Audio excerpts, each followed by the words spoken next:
नमस्कार दोस्तों, मैं आचार्य ध्यान आनी और यहाँ मैं ये वीडियो जो बना रहा हूँ वो दिल्ली ध्यान शिविर पे बना रहा हूँ 2 अक्टूबर 2023 में जो ध्यान शिविर दिल्ली में होने जा रहा है उसके ऊपर ये वीडियो है।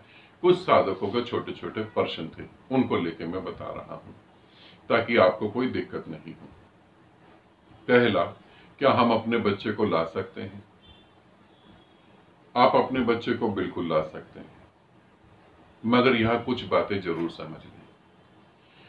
आप अपने बच्चे को लाएं, पहले तो ये देखें कि आपका बच्चा मेडिटेशन को समझ सकता है, वो इंटरेस्टेड है, वो उन चीजों को कैच कर पाएगा, या आप सिर्फ उसे मेडिटेशन हॉल के अंदर लाना चाहते हैं, या आप उसे और चीजें दिखाना चाहते हैं। पहला तो ये क्लियर होना चाहिए कि मेरा बच्चा मेडिटेशन समझ पाएगा, वो कर पाएगा। कितने उम्र के बच्चे को लाना चाहिए? ज्ञान की कोई उम्र नहीं होती। यदि मैं 6 साल की उम्र में ज्ञान को उपलब्ध हो सकता हूं तो ज्ञान की तो कोई उम्र नहीं। आपका बच्चा 5 साल का हो सकता है, 6 साल का हो सकता है, 18 साल का हो सकता है। तो बच्चे को लाना है तो ये कंफर्म कर लें अपने आप से और बच्चे से कि वो आराम से शांत बैठ के वहां चीजें समझ पाएगा या नहीं समझ पाएगा। अगर आपका बच्चा चीजें नहीं समझ पा रहा है और वो साधना करते हुए आपको डिस्टर्ब कर रहा है, आपका बच्चा है, आपको डिस्टर्ब कर रहा है, तो आप कह सकते हैं कोई बात नहीं। मगर आपके डिस्टर्ब होने की वजह से और भी लोग डिस्टर्ब हो रहे हैं, वो आपको बोलेंगे नहीं, मगर वो मेरे को पीछे से बोलेंगे, गुरुदेव हमारी साधना ढंग से हो नहीं पाई, हमें बच्चे ने परेशान करा। जब वो मेरे को बोलेंगे तो मेरे पास एक ही ऑप्शन होगा कि मैं आपको भी मना कर दूं कि अगले शिविर में आप नहीं आए। क्योंकि आपका बच्चा आपको डिस्टर्ब करता है, उसके लिए आपको कोई प्रॉब्लम नहीं हो सकती, मगर दूसरे को प्रॉब्लम होती है। बच्चा शांत बैठ के ध्यान साधना कर सकता है, ध्यान साधना को समझ सकता है, बच्चा अपने आप को और ग्रोथ दे सकता है, आप उसको सपोर्ट कर सकते हैं तो बच्चे को लेकर आएंगे, अदरवाइज बच्चे को बिल्कुल नहीं लेकर आएंगे। आप लेके आते हैं और बच्चा कुछ ऐसी हरकतें करता है तो आगे शिविर में आपका जुड़ना मुश्किल हो जाएगा। क्योंकि इसे समझ लें, मैं क्यों कह रहा हूं ये बात, क्योंकि समय हाथ से निकल जाएगा तो दोबारा नहीं आएगा। अब कोई व्यक्ति अपने घर से चल रहा है, वो घर से चला, गुरु के पास जाऊंगा, गुरु के पास बैठ के साधना करूंगा, मौन रहूंगा, ये सुनूंगा, अच्छे से चीजें समझूंगा, और वहां पे बच्चा डिस्टर्ब करने लगे, बच्चा रोने लगे। वहां पर बच्चा जब रोने लगेगा और चिल्लाने लगेगा तो सब डिस्टर्ब हो जाएंगे। अब ये 2 अक्टूबर 2023 आप एड़ी चोटी का जोर लगा लें, आप कितने भी अमीर इंसान क्यों ना हो, आप कितने भी इंटेलिजेंट ना हो, आप ये 2023 2 अक्टूबर दोबारा जिंदगी में कभी ला नहीं पाएंगे, कभी भी नहीं ला पाएंगे। अगर साधना डिस्टर्ब हो गई तो पूरा का पूरा समझ ले वो समय तो निकल गया, और ये मैं नहीं चाहता कि कोई ऐसा करे। तो आप अपने बच्चे को देखें और समझें। आपको लाना चाहिए तो हाँ बिल्कुल ला सकते हैं। आमीन वेद होगा, उसके पास फोन होगा, वो बता देगा। बच्चा आपका 5 साल का है, 6 साल का है, 8 साल का, बच्चे के जो भी चार्जेस होंगे जो आपके होंगे वो बच्चे के होंगे। आप लाना चाहें तो बिल्कुल स्वागत है आपका, मगर बच्चा इस तरीके से हो। दूसरी बात, हमने ध्यान साधना नहीं करी है गुरुदेव के साथ। मैंने बोला था कि 5 ग्रुप ऑनलाइन आप करें, मगर आपने कहा कि हमने नहीं करी, हम जुड़ सकते हैं। हाँ बिल्कुल, आपने मेरे वीडियो देखे, आप मुझे समझ सकते हैं मैं क्या करवा रहा हूं। आप ये समझ सकते हैं कि मैं कह रहा हूं 3 महीने से 9 महीने में अगर आप मेरे तरीके से चलेंगे तो परमात्मा हो सकते हैं। आपको ये पता लगा, आपको लगता है कि हाँ जो वीडियो हम सुन रहे हैं वो हम समझ पा रहे हैं, तो बिल्कुल आप आ सकते हैं। आप नए साधक हैं, आप बिल्कुल आ सकते हैं, फिर कोई दिक्कत नहीं है। दूसरी बात, ये बहुत जरूरी है, इसे समझ लेंगे, क्योंकि हम इंडिया में हैं और इंडिया में साधना करा रहे हैं। अगर काश ये आउट ऑफ इंडिया होता तो मुझे ये बात बोलने की जरूरत नहीं पड़ती। जब आप साधना करेंगे तो आपके मोबाइल बिल्कुल म्यूट होने चाहिए या ऑफ होने चाहिए। यदि किसी का मोबाइल ऑन है और वो बेल बज रही है उस पर, तो उस व्यक्ति को नोट कर लिया जाएगा और उसको फिर कभी भी शिविर में नहीं आने दिया जाएगा। आपकी छोटी सी गलती के कारण सभी लोग डिस्टर्ब हो जाते हैं। शिविर में भी कहा जाता है कि मोबाइल स्विच ऑफ कर दें, मोबाइल स्विच ऑफ कर दें, मगर इंडियन है हम लोग, ऐसे थोड़ी ना सुधर जाएंगे। जब तक डंडा ना पड़े तब तक सुधरने का मतलब नहीं। तो इस बार मैंने ये डिसीजन लिया कि अगर आपका मोबाइल ऑन होता है और उस पर बेल आती है, चाहे आप कोई भी हो, तो आपको आगे कभी भी शिविर में नहीं जोड़ा जाएगा और शायद ऑनलाइन ग्रुप में भी नहीं जोड़ा जाएगा।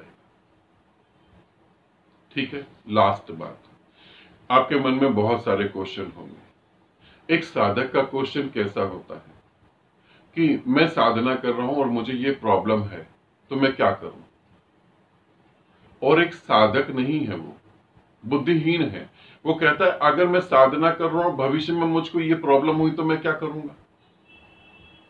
प्रेजेंट तो जी ही नहीं पा रहा बेचारा और भविष्य को बात कर रहा है। प्रेजेंट में क्या हो रहा है उसे पता ही नहीं है।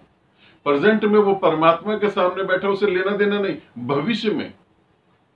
और इनके भी पिताजी होते हैं, ऐसा नहीं है, इनके भी पिताजी होते हैं। वो कहते हैं अगर पूरी पृथ्वी जो है साधना करेगी तो क्या होगा, पूरी पृथ्वी से क्राइम कैसे हम हटा सकते हैं, पूरी पृथ्वी पर यह होगा तो क्या होगा। आप एक साधक हैं, साधक के तरीके से प्रश्न पूछेंगे, मैं साधना करता हूं और ऐसा हो रहा है मेरे को, तो मैं क्या करूं। और प्रश्न के लिए जो है मैं वहां पर आपको समय नहीं दे पाऊंगा, क्योंकि मैं बहुत कुछ आपको सिखाना चाहता हूं। दिल्ली ध्यान शिविर में मैं आपको बहुत कुछ सिखाना चाहता हूं। तो आप अपने घर से पेन और एक डायरी लेकर आएंगे, अपना नाम लिखेंगे, अपना क्वेश्चन लिखेंगे। वहां पे आमीन सारथी होगा या और भी साधक होंगे, किसी एक को मैं बोल दूंगा, उसको आप अपना क्वेश्चन दे देंगे। और उस क्वेश्चन का आंसर यदि मेरे पास जरा सा भी समय हुआ तो मैं वहीं पर दूंगा, और अगर मेरे पास समय नहीं हुआ तो मैं आपका आंसर यूट्यूब के माध्यम से दूंगा, जिस माध्यम से आप जुड़े हैं, ताकि आपके क्वेश्चन से बहुत सारे लोगों का भला हो सके, बहुत सारे लोगों को पता लगे, बहुत सारे लोगों का धर्म के नाम पे जो शोषण होता है वो नहीं हो। ठीक है, इसे आप सब लोग अच्छे से समझ लेंगे। फर्स्ट पॉइंट, आपका बच्चा साधना में आए तो वो किसी को भी डिस्टर्ब नहीं करे। अगर वो डिस्टर्ब करता है तो ये आपका आखिरी शिविर होगा। सेकंड, आप नए साधक हैं, आपने वीडियो देखी है, आप मुझे समझ रहे हैं, तो आप शिविर में आ सकते हैं। थर्ड, जब कहा जाए कि अब ध्यान की विधि चालू हो रही है, मोबाइल ऑफ हो, तो आपके मोबाइल ऑफ होने चाहिए। अगर बहुत जरूरी काम है, इमरजेंसी है, किसी की कॉल आ सकती है, तो जब विधि हो रही हो आप हॉल से बाहर निकल जाए, अपना मोबाइल लेकर अटेंड करके फिर वापस आ सकते हैं। जरूरी थोड़ी ना परमात्मा, संसार भी जरूरी है, तो फिर हॉल से बाहर निकल जाएंगे। लास्ट पॉइंट, आप क्वेश्चन वहां पर बैठेंगे और लिख के रिटर्न में क्वेश्चन देंगे। समय होगा तो जरूर आपको आंसर मिलेगा, नहीं समय होगा तो आपका आंसर यूट्यूब पे आ जाएगा और आप उसे देख लेंगे। दिल्ली ध्यान शिविर बहुत कीमती शिविर है, जितने भी शिविर हो रहे हैं वो बहुत कीमती शिविर है। आप इसे ऐसे ही ना जाने दें। आप शायद समझ नहीं पा रहे हैं इस समय। जब आप साधना करेंगे, और ये मैं बता रहा हूं, ये होगा ही होगा, जब आप साधना करेंगे और साधना की गहराई में उतरेंगे तो आपके अंदर एक क्वेश्चन जरूर आएगा कि हम पहले क्यों नहीं मिले, हम पहले क्यों नहीं मिले थे, हमने जीवन का समय इतना बर्बाद क्यों कर दिया, हमें पहले मिलना चाहिए था। ये आपके अंदर जरूर उठेगा। तो इसीलिए इन सभी बातों को ध्यान रखें। अगर आप नहीं रखेंगे तो मजबूरी में शिविर और ऑनलाइन ग्रुप से आपको डिस्कनेक्ट करना पड़ेगा। जैसे लोगों के नंबर ब्लॉक हो जाते हैं, फिर वो कभी ऑन नहीं होते। ठीक है, तो इस तरीके से पूरी चीजों को समझेंगे। और आपने अप्लाई नहीं करा, आप अप्लाई कर देंगे। 2 दिन के अंदर अंदर आपको आंसर नहीं आता है तो आप फिर दोबारा रिपीट करेंगे। और आपको कैसे अप्लाई करना है, आपको ऑडियो देना है। ठीक है, आप समझदार हैं और मेंटल हॉस्पिटल के बाहर हैं, ये जरूरी है। आप मेंटल हॉस्पिटल के बाहर हैं, आपको जब ऑडियो देना है तो आपको ऑडियो देना है। आपको घास फूस की वीडियो रिकॉर्ड करके नहीं देनी है कि आप घास की वीडियो रिकॉर्ड करके दे रहे हैं कि मैं ध्यान करना चाहता हूं और वीडियो घास की रिकॉर्ड कर रहे हैं। आप कोई घास में छुपे हुए कीड़े हैं क्या? आप थोड़ा सोचें।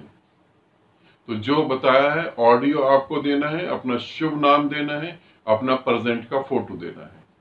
उसके बाद आपको डिटेल दी जाएगी। आपको ठीक लगता है आप ग्रुप में जुड़े, नहीं ठीक लगता है आप छोड़ दें। वीडियो कॉल बिल्कुल नहीं करेगी।